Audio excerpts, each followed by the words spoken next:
Today, I have invited Professor Douglas Pratt to a Zoom recording for our broadcast. Douglas, a warm welcome and hi to our radio program. Kia ora, and thank you very much. Good to be here.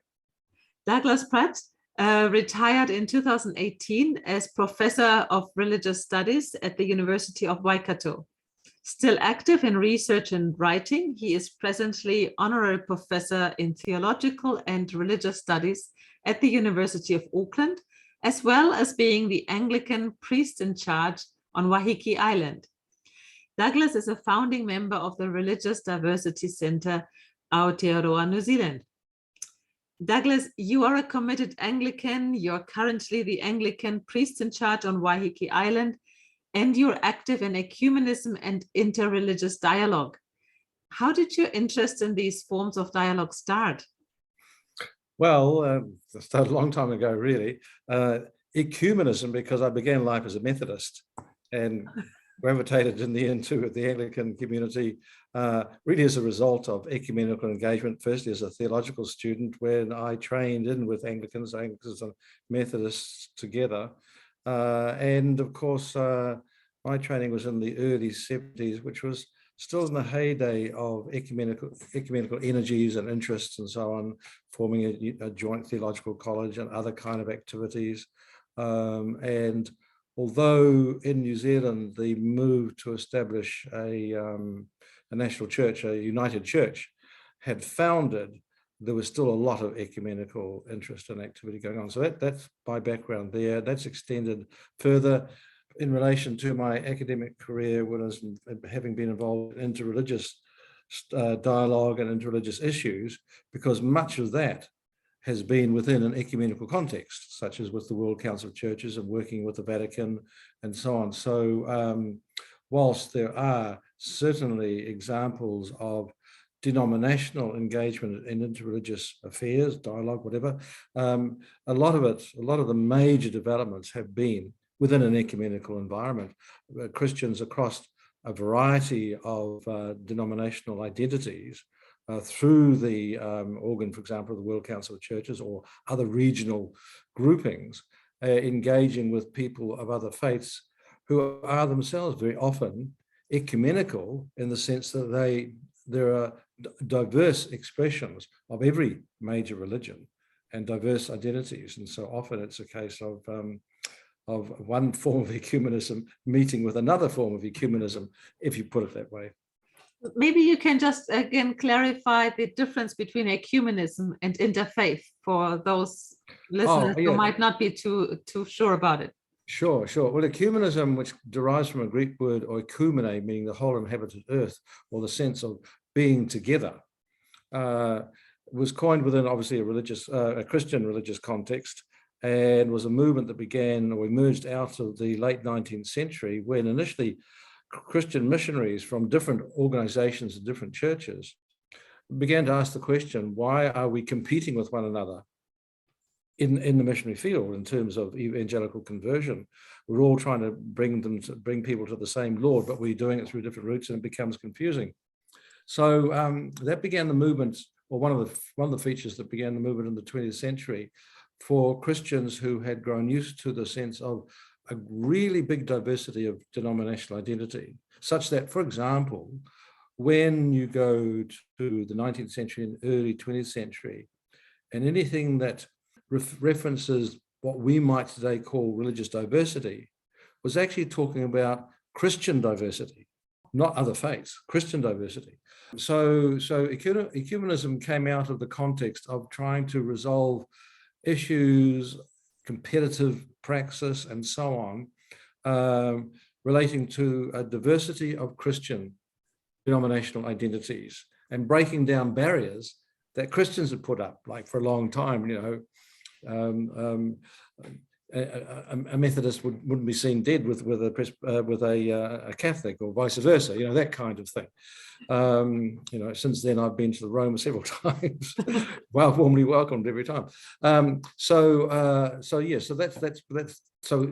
ecumenism, is actually, you might say, crossing borders and boundaries and evolving relationships within the diversity of one religious tradition. And although the term was coined within Christianity, you can, by analogy, apply it into other religious contexts as well. Whereas interreligious engagement, dialogue, or interfaith activities or whatever are across the main religious identities and the main religions themselves, however they may be expressed. So yes, there's a whole field of religious engagement is incredibly diverse. Thank you for that explanation. I understand that reaching out to other beliefs and faiths really started after World War II and during the mid-20th century. Can you tell us more about the history of it? Yes, well, I'd say it actually began a little bit earlier in terms of the early beginnings. For example, I mentioned how mission, the interesting thing is that it was more, shall we say, astute or questioning or sensitive missionaries from different missionary orders and groupings who began to sort of raise some questions about the presumptions that had been undergirding, particularly 19th century missionary enterprises, namely that Christians and our particular form of Christianity has all the right answers, but all the other religions are completely beyond the pale. And then when missionaries went to some of these situations, they actually discovered, quite developed, quite sophisticated and quite deep spiritualities and even theologies.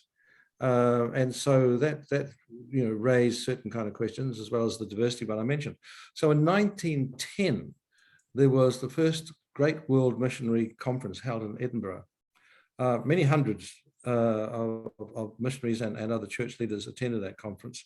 And out of it came the International Missionary Council, which became the third pillar, if you like, of what emerged eventually some nearly 40 years later as the World Council of Churches. And between 1910 and 1939, and that's between the two wars. Okay, so between the two wars, other kind of movements emerged, one called Life and Works, the other called Faith and Order, where Christians wanting to sort of address the question of working together to engage social issues, life and work, and working to overcome dogmatic, doctrinal, and other differences that had formed barriers between Christians. In that context, what emerged was another stream within, well, really global, which was particularly Western, but global European and wider consciousness, which was, of course, fascism.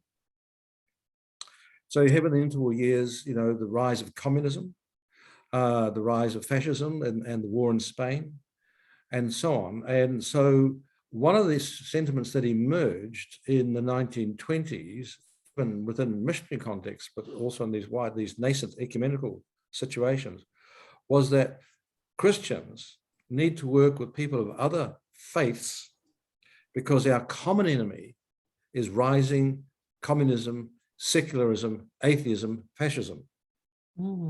So there was a sense of there was another zeitgeist, another ethos, another mentality emerging that was a challenge to people of all faiths, not just to Christians. That became one of the sort of rallying points for saying we should not just simply look at people of the faiths as it were a harvest waiting a field waiting to be harvested, souls waiting to be saved, but people with whom God may be already walking, and with whom we may need to join in order to join with them in the mission of God in the world, which is much wider as it were than simply Christian missionization. So that was one of the earlier developments, and up till the middle of the 20th century. World War II happened, but it was after World War II that things really galvanized, and particularly with the World Council of Churches. And one of the galvanizing questions was, of course, the result of the Holocaust. Research on the engagement of the World Council of Churches on the one hand, and the Roman Catholic Church through the Vatican on the other. And one of the interesting differences is that the Vatican situates its structure in terms of relation to the Jews within the ecumenical question. Whereas in the World Council of Churches, they're kind of, they're one of the leading, obviously, elements in the interreligious response and question. And it's a subtle one, but rather interesting. And there's all sorts of factors involved in that, but it highlights the fact that there is something different about the relationship of Christianity to Judaism in comparison with all other religions. Yeah, because that's true. Nonetheless, relationships with Islam emerged very quickly as the next major point for consideration and reflection and engagement, and then of course other religions on top of that. Yeah. Is there an official definition of interreligious dialogue? No one official that pops into my mind. There are a number of different kind of ways of defining it, but in essence, interreligious dialogue means engaging with another faith and with peoples of that faith. One of the interesting ways of teasing it out was the fourfold structure that was actually came out of the Catholic reflection and engagement, which is to speak about interreligious dialogue in 4 modes. The dialogue of life, which is just simply people who are of different faiths living in the same community. And so your butcher may be a Muslim, your barber may be a Hindu, and all that kind of thing, so you have different kind of concepts. So in life, people just get on with life, knowing that there is religious diversity and going to each other's festivities. I mean, there are some countries where it's just the norm. And for many years, people have been very happy to go. We Christians will go to a Hindu Diwali. We'll sit with the Muslims and the Eid al-Adha at the end of the Ramadan fast, and they will come to our Christmas dues or whatever. That's the dialogue of life. Then you've got the dialogue of action, where from out of a religious motivation or sensibility or sensitivity, you join together for a common cause. For example, here in New Zealand, some years ago, when Sky City was proposing its new casino in Hamilton, people of different faiths joined together to oppose it. They lost, but nonetheless, the point was that was a common action that brought together people across different faiths who might otherwise not engage with each other. And each knew they were doing it from out of a faith perspective, but there was no issue about debating what that faith perspective is. It was taken as given. Yeah. We have our faith perspective. It brings us to this point where our concern for the community means we want to object. That kind of action, and there are others too. And then there's the dialogue of experience, which can take different forms. For example, when members of one particular faith community invite others just to come along and experience with them their particular ritual or event or whatever it might be, just as observers and just out of host-guest relations, that kind of thing. And then the last one, which is the one that people almost think is what dialogue is of course what's called the dialogue of discourse, which is the sitting down to discuss what your beliefs and perspectives and interpretations, etc., are, the intellectual side of it. In reality, that's the hardest, and in some ways the one you should come to last, because far better that you've got to know each other, respect each other as people of faiths and people with and enjoy each other's company and have a sense of what each other's activities are, before then sitting down and saying, oh, now what does all this mean, and then how do you understand it, that kind of thing. But that can then lead to quite a depth of engagement and of self-reflection, as much as actually learning about the other. What you said with coming last, the discourse, and after the discourse, you can start again with life and action and experience. Of course. Yes. It's kind of like you might say, if you think of it that way, there's a circle, but it spirals. Yeah. That's right. If you then have a situation where once you reach that point where you can engage more deeply with one another about matters of faith, belief, and so on, then you can re-engage in the dialogue of life, action, and experience deeper. Correct. Yeah. So what has been your experience in the last decades? Because you've been involved in quite some time, but you're also very knowledgeable about the history. From what you have read, experienced, the action, life, etc., how has it evolved in the last decades? Well, interestingly, I mean, I really want to put in context of the last 2 decades, if I may, because things were chugging along, I might say, in one way up until the beginning of the 21st century. Then 9/11 happened. And as a result of 9/11, even though that was an Islamist extremist act that then caused all sorts of issues to flow from that, one of the things it did was, firstly, promote a sense of urgency to engage dialogically with Islam and with Muslims.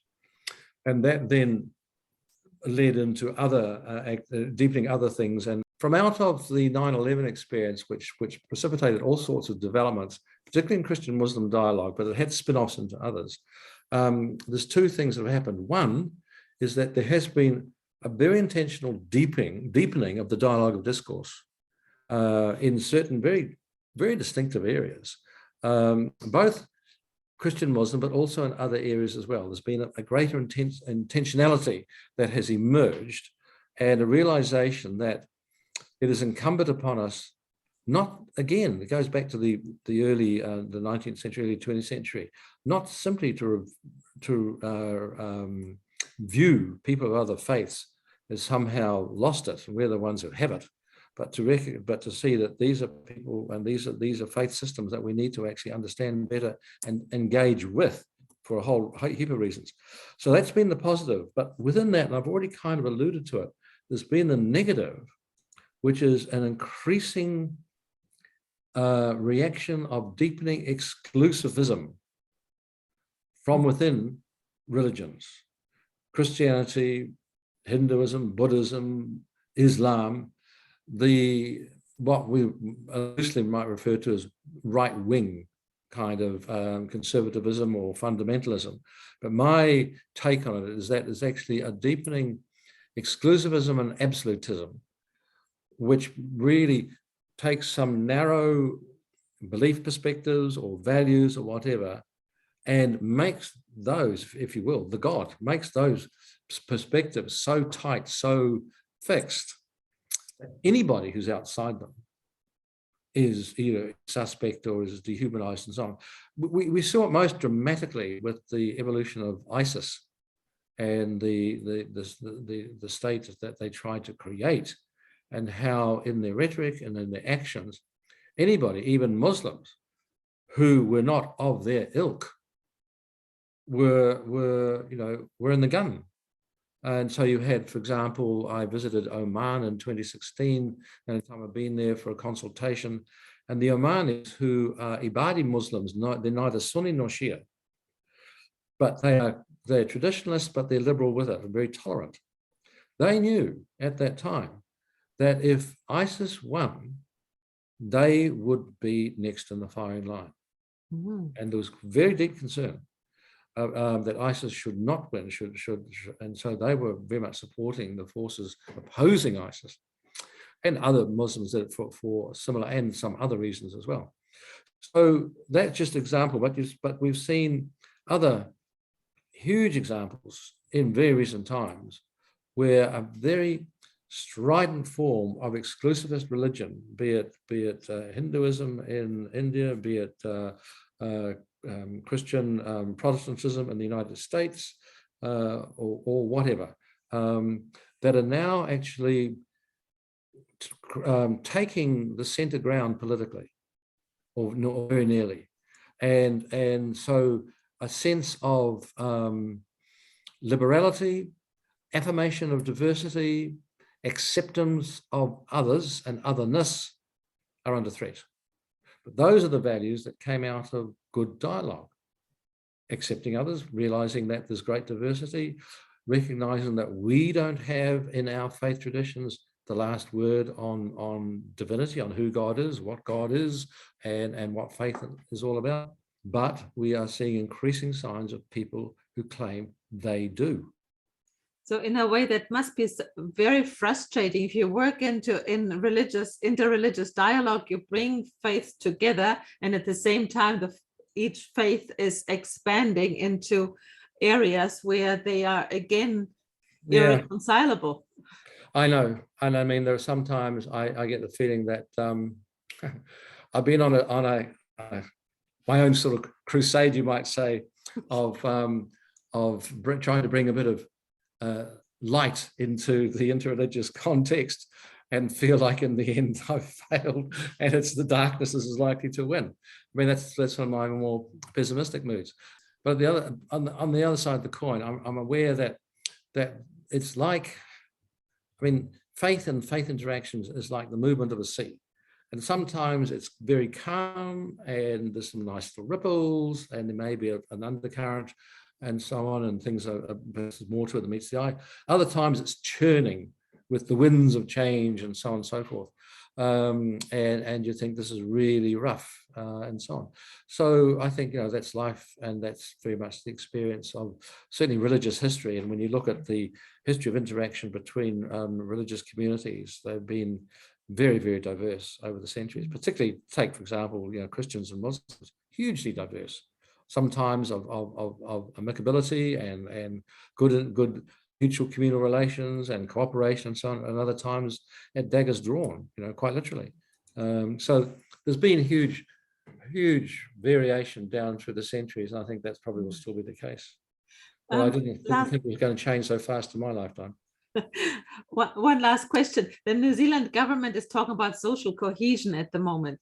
What role do you think interfaith relations or interreligious dialogue could play in bringing this forward, the social cohesion for the society?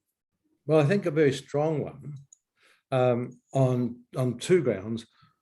One is that there are significant faith communities in Aotearoa, New Zealand, and I don't just mean by that communities of faithful worshippers. There are those, of course, but faith communities in the sense of faith as a cultural identifier, as kind of like a framework for people's communal and individual existences. So there are Muslims who don't necessarily go to the mosque every day, let alone every week, and Christians who are very irregular attending church and don't want to be part of an organization in that sense. But in both cases, when you get the major events, the feasts, the markers that define, then they're there. Christmas and Easter for Christians, a lot of churches see a lot more people in those particular high moments. Eid al Fitr, the feast after the fast, for example. Well, yes, all join in that one, and so on. So there are, religions are also cultures, and they have within them their own cultural variants and so on. Religions are not just a factor within a culture; they are themselves cultures. And with their languages in particular as well. You take, many religions have a key language. I mean, once upon a time, Christianity in the West, its language was Latin. It's only in very recent times that Latin is no longer the lingua franca of Europe. Some would say it still is. It's now expressed in diverse languages. Latin is still the root. And the individual was a member of a community whose lingua franca was Latin, whose religion was the church, the Christian church, and who lived with, whose lives were therefore prescribed by the rhythm of that religion. And and in our country, there are people from different faith traditions who still live within the rhythm of that religious culture. So having a way of bridging those so that the integrity of them can remain without posing a threat to any other, And there can be a sense of like a rope is produced by weaving or strands together for something stronger. So the strands of the different religions can be woven together in terms of forming a cohesive element within society rather than a fractious one. The other factor too is that in our societies, we know secularism is now effectively identified with as being non-religious or even anti-religious. But most people who are secular have no idea really what religions are and what religion consists. And it just makes the assumption it's all to do with beliefs that are strange. And if you dismiss the beliefs, then you dismiss the religion.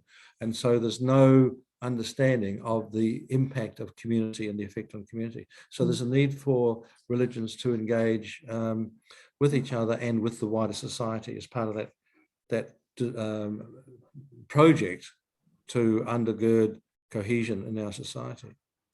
Thank you very much, Douglas. It's been really interesting. We've learned a lot about interfaith, interreligious dialogue, and ecumenism.